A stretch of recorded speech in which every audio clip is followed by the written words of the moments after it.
Double engine সরকার যেখানেই ক্ষমতায় থাকবে সেখানেই লুটে পুটে খাবে, এটাই ওদের কাজ। করছে লুট, বলছে ঝুট। 60 টাকা গ্যাসের দাম বাড়িয়েছে, তার আগে 49 টাকা বাড়িয়েছে। বড় সিলিন্ডারের দাম 2100 টাকা হয়ে গেছে, আর ছোট সিলিন্ডার তাও আবার 1000 টাকা হয়ে গেছে, যেটাতে কিছু নাই বললে চলে, হাপো নাই। 21 দিন আগে থেকে আপনাকে বুক করতে হবে।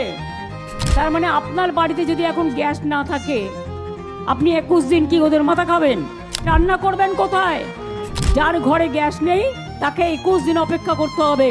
কেরোসিনও তো নেই যে স্টোভ জ্বালাবে, কেরোসিনও তো বন্ধ করে দিয়েছেন প্রায়।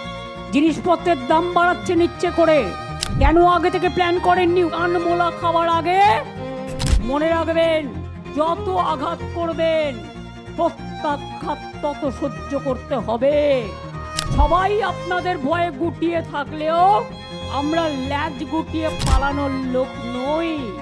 আমরা ছিলাম, আছি, থাকবো, আর আপনাদের মুখোশ খুলে দেবো। Mister vanish Kumar, tell your prime minister to resign.